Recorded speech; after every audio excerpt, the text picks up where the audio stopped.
Bonjour Michel Gondry.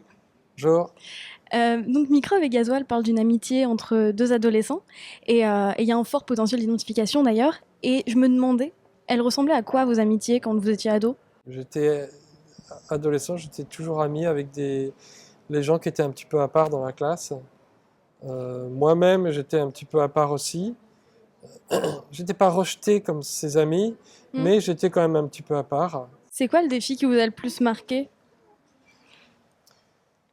Mais c'est marrant parce que j'ai rencontré un de ses camarades quand on a fait la tournée, qu'on est passé à Lyon. Il habite à Grenoble.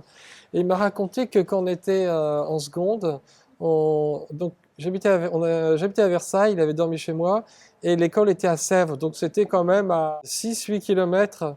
Et on s'était dit, on avait cours de gym, et pour impressionner les filles, on allait venir le matin en jogging, on allait traverser la forêt et arriver au stade comme des héros. D'une part, il s'était mis à neiger ce jour-là, donc on a tout traversé la forêt sous la neige, et d'autre part, le cours, à cause de la neige, le cours avait été annulé, ce qui fait qu'on est arrivé et que personne ne nous a remarqué. C'est triste. Oui, c'était vraiment un truc de loser. Et du coup, cette bande d'amis, vous l'avez toujours ou en fait, avec les aléas de la vie, c'est des gens que vous ne revoyez plus? Certains, je revois certains, et puis d'autres, on ne s'est plus revus.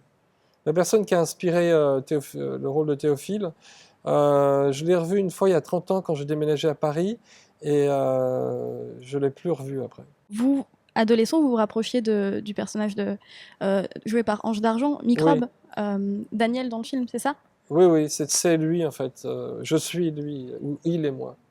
J'étais dessinateur, assez timide, je ressemblais à une fille. J'étais plutôt copain avec les filles, puis je me suis lié d'amitié avec plusieurs fois avec ses camarades qui étaient un petit peu les rejetés de la classe. En fait, le film se concentre sur une adolescence qui est sans drogue, sans excès, en tout genre. Est-ce que c'était un choix affirmé pour... Oui, parce que finalement, on trouvait que la cigarette, ou bon, il n'y avait pas encore vraiment de problème de drogue à notre âge, l'alcool, c'était des gens qui avaient des problèmes de personnalité parce qu'ils faisaient ça pour se fondre dans la masse. Et nous, on voulait ressortir du lot et puis pas avouer nos problèmes de personnalité. Donc, on voulait pas se mélanger à ça et on était contre. C'est comme le fait qu'on était contre ce qui était commercial. Ouais. C'était notre manière d'être à part.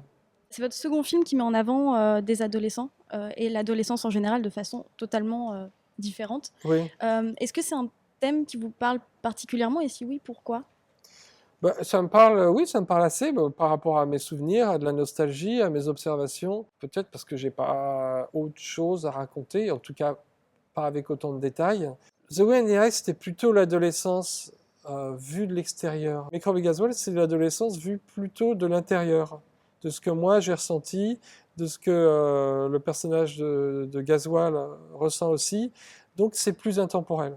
Et elle vous est venue de vous, l'idée de la voiture maison pour traverser la France ou... On avait, avec mon camarade, l'idée de se fabriquer une voiture pour traverser la France, puis bon, on l'a pas fait. Et l'idée de la déguiser en maison, ça m'est venu pour l'histoire. C'est une super jolie maison. J'avais Ouais. envie d'emménager dedans. Ah C'est à ben, peine vous plus grand pouvez que mon pendant un appart. moment. Dès qu'ils se rencontrent, Microbe et Gasoil mettent en commun leurs compétences et créent donc cette maison. Est-ce que vous, c'était quelque chose que vous faisiez de créer, de bricoler ensemble avec vos amis, genre faire des cabanes Oui, ou ce oui, genre de trucs? on n'a pas fait de cabane vraiment, mais je sais qu'à un moment donné, on avait fait un flipper avec un copain. On faisait des planeurs avec mes frères. On avait fabriqué un avion avec un copain qui avait un atelier dans sa cave. Euh, J'avais envie de me faire une montgolfière à l'époque, mais ça, je ne l'ai pas fait. Bah, il est jamais trop tard, hein. Ouais, mais je serais peut-être un peu trop trouillard maintenant. Mais vous faites monter d'autres personnes dedans, c'est pas grave. Ah ouais, c'est vrai. Que ce soit dans Be Kind and Rewind, La science des rêves ou Eternal Sunshine, les héros ont une créativité dingue. C'est-à-dire qu'ils pourraient rendre jaloux les blogueurs et blogueuses do-it-yourself qui créent plein de choses. Est-ce que c'est quelque chose que vous faites toujours? Par exemple, des petites créations comme le personnage de Joel dans Eternal Sunshine qui crée des petites figurines, des choses, Bah oui, je qui dessine dessine. beaucoup. Bon, par exemple, toutes les peintures que fait Microbe de son frère et de ses copains, je les ai faites moi-même. Donc je continue à dessiner. J'avais ce projet qui a duré au moins 4 ans, où les gens envoyaient leurs photos sur mon site web et je leur envoyais un portrait, donc fait à l'encre de couleur, et j'en ai fait 1600. Donc j'ai publié un petit livre, enfin je l'ai publié de manière électronique, donc il n'est pas vraiment dans le commerce, un livre de 1000 portraits. Donc oui, je continue à fabriquer des choses. Ange d'argent et Théophile Baquet sont surprenants de naturel à l'écran. Vous les avez castés comment? On les a cherchés, on a cherché plein de jeunes dans les rues en casting sauvage. Et c'est l'intérêt justement par rapport aux acteurs confirmés, c'est que les acteurs confirmés, on ne peut pas leur faire de casting. Donc on est obligé de leur donner le rôle. Alors que là, vraiment, on prend les meilleurs, on prend vraiment ceux qui correspondent le plus au personnage. Donc, que ce soit Ange ou Théo, on en a essayé des dizaines et des dizaines, voire peut-être une centaine. Et bon, petit à petit, on a décanté, ça s'est réduit à 2, à 3. Et puis le jour où on a mis Ange avec Théophile, on a tout de suite vu que ça marcherait. Parce qu'ils sont partis au quart de tour et on ne pouvait plus les arrêter de parler. C'est génial. Et c'est comment de diriger des adolescents?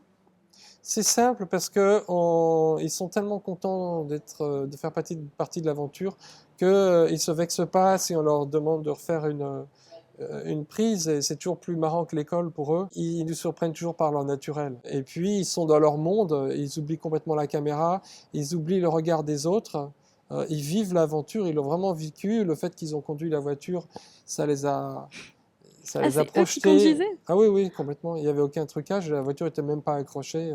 Vous arrivez à les regarder, à les revoir après les avoir fait, vos films, Oui, ou oui. vous êtes plutôt du genre à pas pouvoir les regarder? Non, c'est parfois difficile de rentrer dans l'histoire parce qu'on voit plutôt les fragments avec ce qui s'est passé à chaque plan. Je vois le dos, je vois tout ce qu'il y a derrière la caméra. Mais parfois, quand je regarde le film avec un public, je me laisse emporter dans l'histoire et j'aime bien les revoir. C'est presque comme voir un film de vacances. C'est quoi le film dont vous êtes le plus fier? Bah, je dirais que c'est celui-là, mais c'est toujours facile de dire le dernier. Je sais que les gens, en général, ont tendance à préférer Eternal Sunshine, mais je dirais que c'est le dernier, là, c'est Microbe et Gasoil, parce que j'ai- enfin, il me semble que j'ai réussi à raconter l'histoire que je voulais, et puis à mettre en avant des deux acteurs qui sont incroyables. Est-ce qu'il y a vraiment une différence notable dans la façon de travailler dans la campagne française ou aux États-Unis? Bah, déjà, les États-Unis, avant que le paysage change, il faut faire 500 km. En France, on fait 5 km et on a des choses complètement différentes. Je trouve que c'est drôle le fait qu'ils partent pour traverser toute la France, puis finalement ils vont jusqu'au Morvan, qui est quand même très proche, que ce soit à Versailles ou dans le voyage, les paysages. J'avais envie de le faire en France. Et si on vous demandait de choisir entre tourner aux États-Unis ou tourner en France, Ça dépend du film. Là, ouais. je pense que le prochain il sera aux États-Unis, mais je ne suis pas encore sûr. C'est quoi d'ailleurs votre prochain grand Ben, projet? je peux pas le dire parce que je sais pas exactement. Même pas un petit indice genre Non, peut-être un voiture film bleue. noir, mais je sais pas. De tous les films du monde qui existent, celui où vraiment vous le regardez et vous vous dites waouh, c'est quand même fou, le cinéma. Mais c'est pas un film qui me donne ce sentiment de dire que le cinéma c'est complètement fou. C'est un film qui me touche, bon, parce que je l'ai vu en premier, c'est le premier film que j'ai vu dans ma vie. Ça s'appelle Le Voyage en ballon. Et dedans, par coïncidence, il y a le grand-père de Théophile Baquet qui joue, Maurice Baquet. Donc c'est l'histoire d'un grand-père qui invente un système de montgolfière. En fait, son petit-fils, il rentre en douce dans la nacelle. Moi, ça m'a fait rêver quand j'étais petit. À chaque fois que je le revois, ça me fait rêver. Est-ce qu'il y a des acteurs avec qui vous rêvez de travailler? Il y a plein d'acteurs en France, comme Jean-Pierre Bacry, par exemple, ou Vincent Lindon. Je sais pas, même Agnès Jaoui, Karine Viard. Aux États-Unis, Bradley Cooper, j'aime beaucoup. Humphrey Bogart, mais il est mort. On peut faire plein de choses avec les images de synthèse maintenant. Donc. Ouais, non, quand même pas. Ça serait un peu dégueulasse. Bon bah merci beaucoup Michel Gondry, Merci. et merci pour vos films qui sont vraiment tous géniaux.